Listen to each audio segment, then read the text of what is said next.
اور آج 250 روپے کی چپل بیچنے کے لیے لوگ اللہ کی جھوٹی قسم کھاتے ہیں.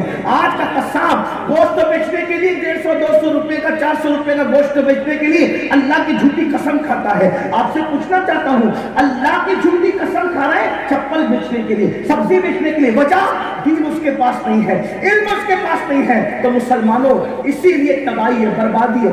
حدیث قدسی میں اللہ فرماتا ہے جو میرے نام کی جھوٹی قسم کھائے گا میں اس کی 7 پشتوں پہ لعنت کرتا ہوں. آج تو جھوٹی قسم کھانا کوئی گناہ ہی نہیں ہے. ابن حجر کی الزواجر اٹھا کر کے دیکھو, آپ کو پتا چلے گا جھوٹی قسم کا وبال کیا ہے. بلکہ اللہ اکبر, ابن حجر تو یہاں تک لکھتے ہیں آج آدمی جھوٹ بول رہا ہے, غیبت کر رہا ہے, قتل کر رہا ہے, حرام کما رہا ہے. کیوں؟ میرے بچے سکون سے رہے, میرے بچے سکون سے رہے, میرے بچے سکون سے رہے. اللہ پاک حدیث قدسی میں ارشاد فرماتا ہے, اس بات کو توریت میں بھی لکھا گیا ہے.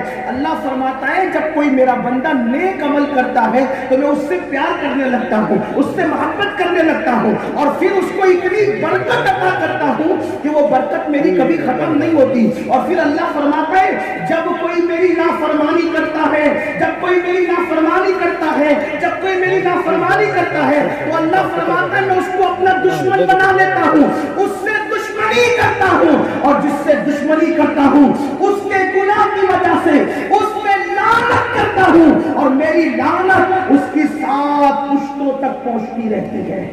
اپنے بچوں سے پیار نہیں, اپنے بچوں سے محبت نہیں, اپنی آنے والی نسلوں سے محبت نہیں. کیوں گناہ کرتے ہیں, کیوں جھوٹی قسم کھاتے ہیں, کیوں پاپ کرتے ہیں؟ اگر جرائم کرو گے بچوں کو نرم گدے تو دے سکتے, سکون نہیں دے سکتے.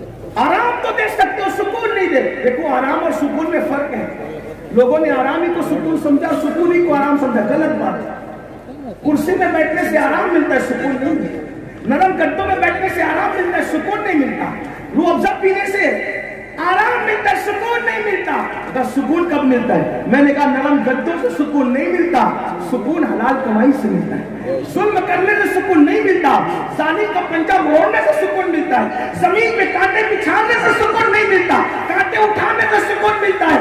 سکون کا گدوں سے تعلق نہیں ہے, سکون کا تعلق رضائے الہی سے ہے. آج یہ امت بے سکون اور بے قرار اس لیے ہے کہ ہم نے گدوں پر تو توجہ کی, اللہ کی رضا پہ توجہ نہیں کی. ہم نے اپنے گھروں کی ٹھنڈک پر تو توجہ کی ایسیاں لگا کر کے, لیکن رسول اللہ کی آنکھوں کو ٹھنڈک پہنچانے کی کوشش نہیں کی. اس لیے یہ قوم بے چین ہے, بے قرار ہے.